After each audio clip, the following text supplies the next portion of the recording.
In today's video, we are going to talk about something that confuses a lot of people. We are going to talk about account health and more specifically about IP complaints and inauthentic complaints, because a lot of people seem to be thinking that they are the same thing, but they are not, in fact. So we are going to talk about what's the difference. We're going to talk about each one of those complaints, what they are, where they come from, what you should do if you actually have one, and what preventive steps you should take, not only to avoid it, but to make sure that it is easy to resolve if an issue such as this one arises. All right, so before we actually dive into this, in the description you're going to find 3 links. The first 2 are for mentorship.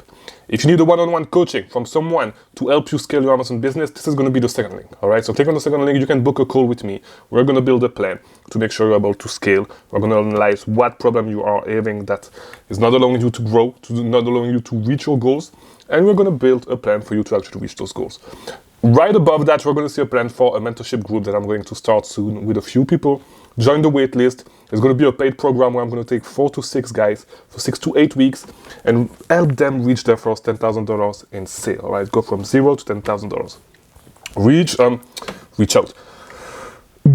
Get into the wait list if you are motivated. And the third link you're going to find is a Discord server. All right, if you want to grow, you need a network. Best way to get a network, join the Discord server, start being active. That's it. It's not a huge server, so it's really easy to make meaningful connection, if you are active in the server. So, as I was saying, what's the difference between inauthentic complaints and IP complaints? So, an inauthentic complaint will come from a customer that believes that the product that he received was an inauthentic product, was a counterfeit, right? So, for example, I do not have an interesting product. So, let's say I'm selling these, what is it called again? Those AirPods. I'm sorry. Let's say that I'm selling those AirPods on Amazon. You should not do it because it's tricky with Apple products, but it's just an example, right? Let's say I'm selling those. A customer received them and he says it's not authentic. It's not a real Apple product. It is inauthentic. They will ask for return saying that it is inauthentic, and you will get a complaint on your account. So a lot of the time, the customers just put that just to return the product, and so it's something that is actually easy to deal with, all right? The only thing that you need to do is to submit an invoice to Amazon to prove that, to show that the product is actually authentic, right? You're going to need to prove where your products are coming from and that it is a reliable source, right?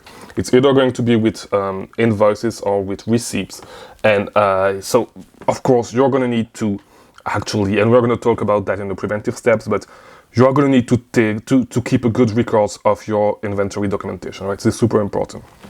The second type of complaints that people often confuse with inauthentic complaints are IP complaints. IP complaints are going to come directly from the brand, and they are going to say, basically what an IP complaint is the brand actually telling Amazon that you are misusing their IP, right? Their intellectual property, their brand name and stuff like that. And companies do that, brands do that because they want you to get out of their listing, all right? Which is understandable, but the way they do it is, there should be another way to do it. This is not how it should be done, all right? But basically, the way you're going to deal with those, it comes straight from the company. So when you receive an IP complaint, on your complaint, you will get the email of the brand, all right? So the first thing that you want to do is to contact the brand because they can retract their IP. Most of the time, I have a video on the subject, but most of the time, when you contact them, I think I had 2, 3, maybe 4 IP complaints during the time that I was selling on Amazon. During those 2.5 years I've been selling on Amazon, maybe I had 3 to 4 IP complaints. What you want to do is contact the brands and show them where you bought the product and tell them that you can get out of the listing, that you should not. I think I left a template in the other video. Just type inauthentic complaints course Mangunza in the search bar, you're going to find it. But the only thing that you need to do is this. Just tell them that you're not going to sell on the listing anymore. They can retract their complaint and show them where you purchased the product, and you'll be good. All right. Most of the time, they will retract the complaint, and you'll be good. This is how it worked for me all the time. No, sometimes they will not do it. So in that case, if they are not working with you, Send everything to Amazon, tell them that you try to work with the brand, you showed them that the products were coming from specific source from a reliable source, and that they are not trying to work with you. In that case, Amazon can remove the IP complaint if you show them proof as well. So, what the things that you need to do to prevent both of those things, both of those issues, both of those complaints are as follow. First thing, as I said, you need to have a good track record for your inventory documentation. All right, because if you do not do that, it's going to be hard to find back your invoices, to find back your receipts. Because yes, you can submit receipts as well. It does not need to be invoices, just like on Getting. Even though for on Getting you can definitely submit receipts and it works. But what you're going to need to do is keep track of your inventory documentation. I used to have a spreadsheet when I was doing retail arbitrage.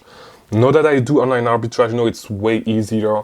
I just keep, so basically in my, I have the order number of all my orders. I copy and paste the order number of all my orders on a specific sheet. When I actually place orders, I just do it with SellAmp. I just export the product and I put the order number. So it's easy to actually find the email.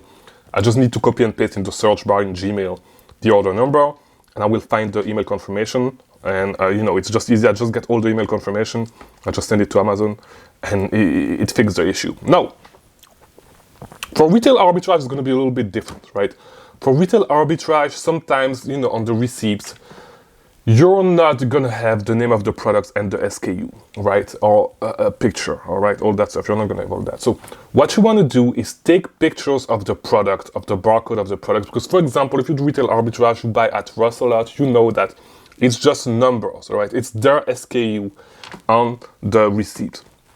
But that same SKU is on the label that they put on the product. So you want to take a picture of the label of the product, picture of the whole product, picture of the receipt, keep everything organized in a spreadsheet. So whenever you have an issue with a specific ASIN, you can find that ASIN back easily, and you can find the receipts that you need to submit, and you can submit the invoice. If you do not do this, it's going to be a headache, all right? I'm telling you, especially with stores like Ross. The Nike store, if you do a lot at the Nike store actually have the barcode number on the receipt, but it's one of the only stores that does that. I think Adidas does as well. I'm not sure, I don't remember, but yeah. You want to keep track of that. Now, with IP complaints, with inauthentic complaints, there's nothing that you can do to prevent it. Except making sure that your product looks legit at least, because sometimes there are some real products that does not look legit. For example, I'm not going to tell you the name of the product, but there are some shoes, for example, if you deal a lot with shoes that people have been selling a lot lately, that in which the tongue does not look like right. The tongue looks weird, and there's a lot of returns that people think that they are, that they are inauthentic while they are not. So this is the only thing that you need to try to be aware of, but there's not a lot you can do about that. But with IP complaint, there's tools such as IP Alert that I use all the time that gives you a pop-up when a brand is known to issue IP complaints. No, it's not 100% accurate. There are some false positive, and so what you need to do, and false negative as well. What you need to do is go to the keeper chart, and if you see a huge drop on the keeper chart that does not make sense on every product at the same date for all the products of a specific brand, you pretty much know that this brand issue IP complaints, right? What you want to it's easy. If you see a drop, like a straight line drop on a keeper graph, on the new offer count, it means that they are probably doing IP complaints. All right, so stay away from those, and stay away from anything that the brand is selling on most of the time, right? So these are the main thing that you want to do to avoid this. These are the difference. I hope this video was helpful. If it was, leave a like, do all that stuff. I'll see you tomorrow for a new video, and watch these videos in the meantime if you want to keep learning about selling on Amazon. Thank you for watching.